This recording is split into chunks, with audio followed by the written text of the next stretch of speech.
Have you ever been in an argument with someone, a friend, a family member, or even a co-worker, where it felt like you were speaking completely different languages? You weren't just disagreeing on a topic, you were fundamentally at odds. It wasn't about the what, it was about the why. The frustration builds, the conversation goes in cycles, and a simple disagreement spirals into a full-blown conflict. If that sounds familiar, you are not alone. What's often at the root of this intense, seemingly unsolvable conflict isn't just a difference in opinion, it's a clash of value systems. In today's video, I'll be going deep dive into what a value system is, how it shapes your lives and interaction, and most importantly, how understanding and respecting these systems can help you navigate disagreements and avoid conflicts, which will definitely lead to more peaceful and productive relationships. Now let's talk about value system. So what exactly are we talking about when we say value system? Think of it as the internal compass that guides your decisions, behaviors, and belief. A value system is a set of principles and ideals that are deeply important to you. They are the things you hold most dear. These values aren't just random ideas. They are often formed by a lifetime of experiences, including your upbringing, your culture, your education, and the people that you've been around. They are the answers to questions like, what do you believe is right or wrong? What is most important in life? Is it family, freedom, honesty, success, or security? The whole idea is to maintain peace within you. For example, someone with a core value of family loyalty might take career decisions based on proximity to their parents or family.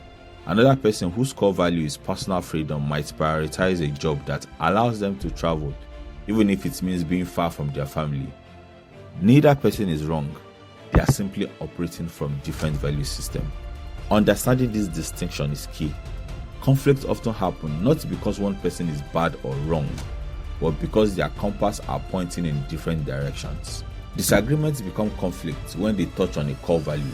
For you to be able to navigate life successfully with anyone, you need to understand their core value system and use it as you interact with them. Let's look at a few common scenarios. Imagine two friends, say Alex and Ben, planning a trip. Alex, whose core value is financial responsibility, wants to book budget flights and stay in hostels to save money. Ben, on the other hand, values experience and comfort and wants to book a nicer hotel and a more convenient flight, even if it costs more. On the surface, it's a debate about money and travel plans, but underneath, it's a clash of values. Alex sees Ben's proposal as irresponsible, while Ben sees Alex's plan as a compromise of the overall experience. The argument isn't just about the price of the hotel, it's about what they prioritize in life. And this can play out in many areas, say at a workplace. A manager who values efficiency and productivity might clash with the employee who values work-life balance.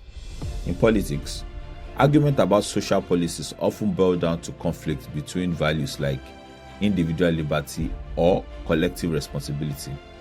Even in relationship, a partner who values spontaneity might feel constrained by a partner who values stability and predictability. When you don't recognize the underlying value system, we get stuck in a cycle of attacking the other person's logic or behavior, rather than understanding the foundation from which it's coming. A good example occurs in family. The fundamentals for family is that value system should be unconditional love. People tend to take selfishness or ego over someone else in the family. Now that is worse because your family that should be a safe haven then becomes a burden. But how do we solve these different values? First of all, how do we get past this? The key isn't to force your values onto someone else or to abandon your own. The key is understanding and respecting that others have a different compass. First of all, we need to recognize and acknowledge people's values. The first step is acknowledge people's values. The first step is simply to be aware. When you feel that familiar frustration bubbling up, take a moment to pause. Ask yourself, is this a simple disagreement or is it touching on a core value? Try to identify what value the other person is operating from. You can do this by having a conversation or asking non-confrontational questions like, what's most important to you in this situation? Or what's your biggest concern here? And take note. Observe how they answer. Are they defensive? Are they confrontational? What are the non-verbal cues they are giving?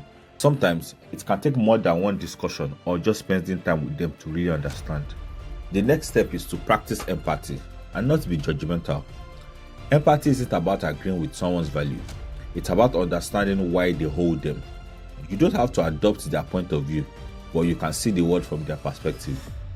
For our friends that we made the example of Alex and Ben, Ben could say, I understand your financial security is important to you and I respect that. And Alex could say, I see that the quality of the experience is your priority. And that makes sense. This simple acknowledgement diffuses tension and shows respect. It moves the conversation from a fight to a negotiation. Next step is to seek a common ground. Once you've acknowledged each other's values, you can look for a solution that honors both.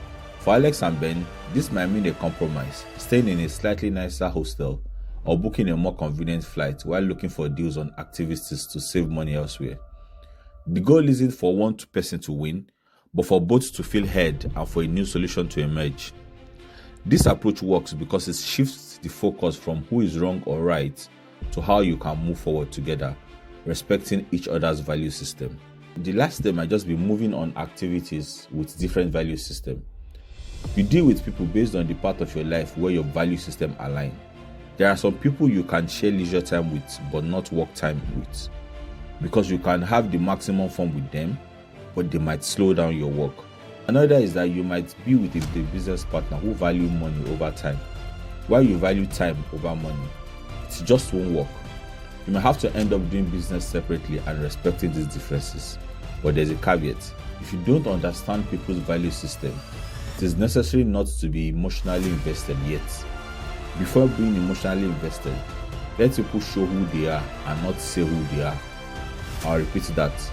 Let people show you who they are instead of saying who they are. Now, conflicts are a natural part of human interaction, but they don't have to be destructive. By understanding that many disagreements are rooted in differing value system, you can change your approach. You can stop trying to win arguments and start trying to understand the people you argue with. So the next time you find yourself in a heated discussion, remember this. Don't just hear what they are saying. Try to understand why they are saying it. What is their internal compass telling them? By doing this, you are not just avoiding a single conflict. You are building stronger, more resilient relationships. You are fostering an environment of respect and mutual understanding. And in the world that often feels divided, that's a very valuable skill. Thank you. If you find this video helpful, please give it a thumbs up and subscribe for more content on similar topic.